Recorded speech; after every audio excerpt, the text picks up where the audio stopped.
Subject का chapter number 2। ठीक है, चैप्टर नंबर 2 में साझेदारी लेखांकन की आधारभूत अवधारणाएं, यानी इस चैप्टर के अंतर्गत हम साझेदारी से रिलेटेड जानेंगे कि साझेदारी किसे कहते हैं, साझेदारी संलेख किसे कहते हैं, साझेदारी संलेख के अभाव में साझेदार की क्या राइट है, क्या रिस्पॉन्सिबिलिटी है, इसके बाद जानेंगे चैप्टर में। तो देखते हैं इस चैप्टर में आगे क्या क्या चीज जानना है। ठीक है, यहाँ पे देख सकते हैं कि साझेदारी का दिया गया है, साझेदारी के बारे में देख सकते हैं। साझेदारी का एक थोड़ा सा लोगों से दिया गया है, साझेदारी का एग्जाम्पल दिया गया है, इसी को एग्रीमेंट कहा जाएगा। ठीक है, देखते हैं क्या क्या चीज। चलिए, यहाँ पर देख सकते हैं सामान्य बोलचाल की भाषा में, यानी जनरल भाषा में साझेदारी किसे कहते हैं, इसके बारे में बताया गया। विशिष्ट गुणों वाले व्यक्तियों के सामूहिक संगठन को साझेदारी कहते हैं। अब यहाँ पे देखिएगा, विशिष्ट गुणों वाले व्यक्तियों के सामूहिक संगठन, यानी विशिष्ट गुणों, यानी जब दो या दो से अधिक साझेदार जो होते हैं, जो व्यापार करना चाहते हैं कि हमें ये व्यापार करना है, जिसके कारण वो साझेदारी करते हैं। विशिष्ट क्या है, बिजनेस से रिलेटेड होता है। ठीक है, ये बिजनेस करने के लिए करेंगे, इसीलिए विशिष्ट रूप सामूहिक रूप से, यानी दो या दो से अधिक व्यक्ति इसमें मिलकर करेंगे, इसलिए सामूहिक संगठन बोला गया है। ठीक है ना, किसी एक ऑब्जेक्टिव खास के लिए करते हैं, उसको क्या बोलेंगे, साझेदारी करेंगे। कोई दिक्कत? अब इसको देखते हैं, व्यवसायिक संगठन के इस प्रारूप को दो अथवा दो से अधिक व्यक्ति मिलकर व्यवसाय करते हैं। लेकिन ये जो है, व्यवसाय करने के लिए कम से कम दो व्यक्ति चाहिए, मिलकर तब व्यवसाय करते हैं। कोई दिक्कत? फिर देखिए, वे अपनी योग्यता अनुसार व्यवसाय का प्रबंध एवं संचालन करते हैं। अब देखिए, जब दो व्यक्ति से अधिक व्यक्ति जब मिलकर व्यवसाय को प्रारंभ करेंगे, जब चलाएंगे, संचालन करेंगे, तो उसका प्रबंध यानी मैनेजमेंट करने के लिए या कौन चलाएंगे, यानी डायरेक्टिंग कौन करेंगे, इसके लिए कम से कम वो सभी मिलकर कर सकते हैं, नहीं तो उसमें से कोई दो ही व्यक्ति या कोई एक व्यक्ति द्वारा संचालन होगा। तो ध्यान देने वाली बात है कि प्रबंधन और संचालन यानी मैनेजमेंट और डायरेक्टिंग कौन कर सकते हैं, ये इसमें से सभी साझेदार कर सकते हैं, नहीं तो सभी साझेदारों की सहमति से कोई एक साझेदार करेंगे। कोई दिक्कत? तथा पूंजी की व्यवस्था करते हैं, और साथ साथ जो भी अपना व्यवसाय सेलेक्ट किए हैं, उस व्यवसाय में कितने पूंजी लगेंगे, क्या करना है, सारा चीज को वो सारे अपना दोनों पार्टनर हो या दो से अधिक जो पार्टनर होंगे, मिनिमम 50 होते हैं, वो अपना व्यवस्था करते हैं। कोई दिक्कत?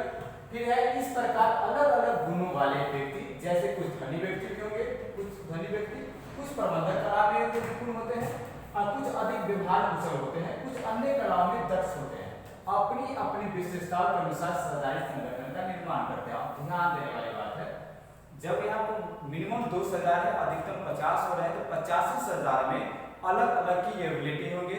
ठीक है ना, जैसे कि इसमें बता रहा है, कुछ धनी भी हो सकते हैं जिसके पास पूंजी है लेकिन उसको मैनेजमेंट करने नहीं आता, लेकिन पूंजी है कि वो अपना इन्वेस्टमेंट कर रहा है, वैसा भी साझेदार हो सकते हैं। कुछ है उसके पास पैसा नहीं हो सकते, लेकिन वो एकदम स्किल बेस्ड मैनेजमेंट करते हो कोई भी व्यवसाय को चलाने के लिए, वो भी साझेदार कहलाएंगे। फिर है, कुछ निपुण गुण होंगे उसमें। ठीक है, कुछ अधिक व्यवहार कुशल है, उसी का आप देखते रहिए कि व्यवहार है, पैसे से धनी नहीं है, मैनेजमेंट अच्छा नहीं है, लेकिन व्यवहार उसको बहुत अच्छे है, जिसके मार्केट में उसका गुडविल बढ़िया बन चुका है। ठीक है ना, तो वैसे भी व्यक्ति को साझेदार होंगे। कुछ अन्य कलाओं में दक्ष होंगे, या कोई होंगे ऐसे भी साझेदार होते हैं जो उनका फेस वैल्यू अच्छा हो, कस्टमर डीलिंग अच्छा कर सकते हो, आइडिया भी अच्छे दे सकते हो, यानी कुछ अलग एक्स्ट्रा एक्टिविटी में होंगे, वो भी साझेदार बनते हैं। अपनी अपनी विशेषताओं के अनुसार साझेदारी संगठन का निर्माण करते हैं। कोई दिक्कत? जितना साझेदार होंगे, जितने सारे नॉलेजेबल पर्सन सभी मिलकर क्या करते हैं, साझेदारी संगठन का निर्माण करते हैं। ठीक है, चलिए और थोड़ा आगे देखते हैं। साझेदारी क्या है? साझेदारी है किसी भी व्यवसाय को स्थापना करने के लिए या दो से अधिक व्यक्ति मिलकर आपस में व्यवसाय करते हैं और लाभ बांटने के लिए सहमति होते हैं, या संचालन कोई एक दो व्यक्ति या अपना सभी व्यक्ति कर सकते हैं, उसको साझेदारी करते हैं। अब देखते हैं साझेदारी के प्रकार कितने हो सकते हैं। ठीक है, चलिए साझेदारी के प्रकार। अब इसमें दिया गया है, दो हो सकते हैं, सामान्य साझेदारी और एक है ऐच्छिक साझेदारी। साझेदारी कितने प्रकार के हैं? दो होते हैं, एक सामान्य साझेदारी और दूसरा है ऐच्छिक साझेदारी। ठीक है, सामान्य साझेदारी में जिन फर्मों का नियमन एवं नियंत्रण भारतीय सरकारी अधिनियम 1932 के द्वारा किया जाता है। उन्हें सामान्य या साधारण सरकारी कहते हैं। यानी सरकारी अधिनियम 1932 के द्वारा से आप कीजिएगा तो इसको सामान्य सरकारी माना जाएगा। कोई दिक्कत? सामान्य सरकारी सर्वाधिक प्रचलित है और ज्यादातर ये क्या है, सामान्य सरकारी ही सभी लोग करते हैं क्योंकि एग्रीमेंट बना के करते हैं, क्योंकि आने वाले समय में कोई भी प्रॉब्लम क्रिएट नहीं हो किसी भी पार्टनर में। ठीक है, अब देखिए इसमें सरकारी का दायित्व असीमित होता है। अब इसमें क्या है कि रिस्पॉन्सिबिलिटी बहुत ज्यादा होते हैं क्योंकि आपका पार्टनर है, अगर आप काम नहीं कीजिएगा, अगर कोई नहीं पार्टनर है तो उस समय आपका हो सकता है व्यवसाय पर प्रभाव पड़ेगा, और प्रभाव व्यवसाय पर पड़ेगा तो इसका मतलब सभी सरकार को पड़ेगा। इसीलिए इसका असीमित दायित्व होता है। एमसीक्यू क्वेश्चन पूछा जाता है। तथा सभी सरकारों को फंड का प्रबंधन में भाग लेने का एक समान अधिकार होता है। सामान्य सरकारी में सारे सरकार इक्वल माने जाते हैं और इसलिए असीमित दायित्व भी है, और सारे सरकार क्या करेंगे, भाग लेंगे ऑथोरिटी में, रिस्पॉन्सिबिलिटी में, वोटिंग में है या कोई डायरेक्टिव है या कुछ भी न्यू रूल रेगुलेशन बनाना है, सभी सरकार इक्वल रूप से माने जाएंगे। ठीक है, लेकिन एक चीज सरकारी में क्या होता है, भारतीय सरकारी अधिनियम 1932 की धारा 7 के मुताबिक यहाँ पे दोनों का एक याद कर सकते हैं कि मुताबिक एक चीज सरकारी और सरकारी होता है जो किसी अनिश्चित के लिए तथा किसी व्यवसाय के चलाने के लिए स्थापित की जाती है। सभी सरकारों की सहमति से कभी भी समाप्त किया जा सकता है। किसी भी सरकार को नोटिस दिए जाने पर उसे एक चीज सरकारी को भंग किया जा सकता है। यानी एक चीज सरकारी किसी में से खास चीज के लिए बनाया जाता है, खास पीरियड के लिए बनाया जाता है या कभी भी किसी भी समय इसको खत्म कर सकते हैं। यानी समझिए कि ये कोई एक खास काम था या इलेक्शन था उसमें यह है, या कोई एक सीजनली वर्क करना था तो पार्टनर मिलकर अपना कर लिए, सीजन खत्म हो गया, व्यवसाय खत्म। लेकिन सामान्य सरकारी सबसे ज्यादा प्रचलित में है, सबसे सेफ सरकारी कौन है, सामान्य सरकारी। कोई दिक्कत? चलिए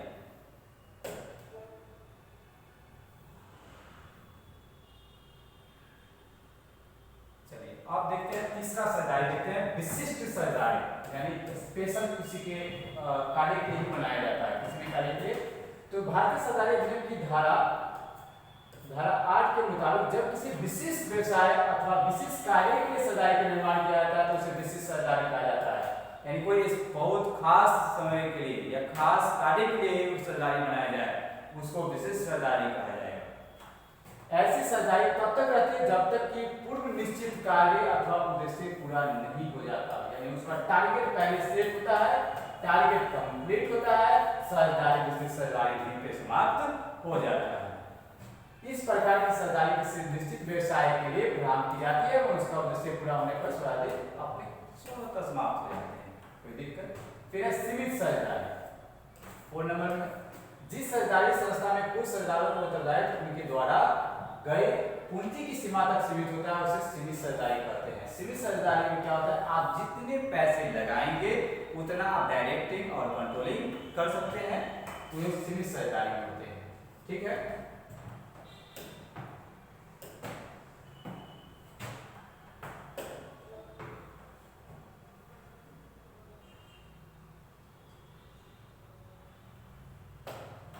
चलिए निश्चित समय के लिए सरकारी, निश्चित यानी कहने का मतलब है कि आपकी कोई टाइम पीरियड होता है 1 महीना 2 महीना साल भर के लिए, जिस समय पूरा कंप्लीट हो जाएगा आपका सरकारी स्वतः समाप्त हो जाएगा। तो वही है निश्चितकालीन सरकारी, वो सरकारी है जिसका निर्माण कुछ निश्चित समय या अवधि के लिए किया जाता है, वो अवधि या समय समाप्त होने पर सरकारी स्वतः समाप्त हो जाता है, यानी ये टाइम बेस पे सरकारी चलते हैं। फिर है अनिश्चितकालीन सरकारी, यानी इसके टाइम से कोई लेना देना नहीं। ऐसे सरकारी जिसमें समझौते या अवधि का समय का संबंध का कोई प्रतिबंधित नहीं रहता है, जब तक चलेगा चल सकता है, जब तक वो भंग ना हो जाए, तथा न ही उसका निर्माण किसी कार्य या उद्देश्य से विशेष के लिए किया जाता है, और वो उसका कोई भी ऑब्जेक्ट भी पहले से गोल नहीं रहता है, कोई भी टाइम भी नहीं रहता, जब तक चलेगा वो चलते रहेंगे, उसे अनिश्चित सरकारी कहते हैं। ऐसी परिस्थिति में सरकारी का समापन सिर्फ विधान के अंतर्गत किया जा सकता है, यानी आप कोर्ट में जाकर रूल रेगुलेशन से किया जाता है। जैसे किसी आकस्मिक घटना के कारण कुछ हो जाए, जैसे कि किसी सरदारी की मृत्यु हो गया तो हो गया, तो 2 ही सरदार था, एक ऐसे सरदार था उसी पे डिपेंड था, और उसकी मृत्यु हो जाती है तो ऑटोमेटिक वो अनिश्चितकालीन सरदारी समाप्त हो जाएगी। अन्यथा वो निरंतर चलती है, नहीं तो वो लगातार चल रहे हैं, चलते रहे, प्रॉब्लम क्रिएट नहीं होगा जब तक अनिश्चितकालीन सरदारी चलते रहेगी। फिर है वैध सरदारी, यानी इस रूल रेगुलेशन के साथ जो बना होगा सरदारी उसको वैध सरदारी कहेंगे। वो सरदारी जो भारतीय सरकारी अधिनियम 1932 के अनुसार अपना व्यवसाय चलते हैं और वैध सरकारी होते हैं। यानी कहने का मतलब वैध सरकारी करने का मतलब है कि जो भी सरकारी अधिनियम 1932 के तहत चलेगा, रूल रेगुलेशन को फॉलो करेगा, उसको वैध सरकारी कहा जाएगा। कुछ मामले में कंपनी अधिनियम 1956 भी चलता है जिसके 2 और अधिकतम 100 होते हैं, ठीक है ना, तथा अन्य संबंधित अधिनियम और कुछ इसके अलावा भी, यानी सरकारी अधिनियम और कंपनी अधिनियम के अलावा भी कुछ अधिनियम है जो सरकारी को रूल रेगुलेशन फ्लो करते हैं, पालन करना भी जरूरी है। यद्यपि सरकारी का पंजीयन करना अनिवार्य नहीं है, लेकिन फिर भी इसका संचालन कानूनी तौर पर ही करना जरूरी है। आप सरकारी कर रहे हैं, रूल रेगुलेशन आप कोर्ट के बारे में या रजिस्टर नहीं है, लेकिन ऐसा नहीं है कि कानून के खिलाफ आपको काम करना है, गैर कानूनी काम नहीं करना है, ठीक है ना। फिर है 1 नंबर है अवैध सरदारी। जो सरदारी संबंधित अधिनियमों को प्रावधानों के मुताबिक स्थापित नहीं की गई है और संचालित नहीं की जा रही है उसे अवैध सरदारी कहा जाता है। यानी बैंक में जैसे सरदारी अधिनियम, कंपनी अधिनियम और कुछ और भी अधिनियम है जिसका पालन कर रहे थे तो वैध सरदारी कराया जाता है। इस सारे नियम को पालन नहीं करते हैं उसको अवैध सरदारी कहते हैं। कोई दिक्कत?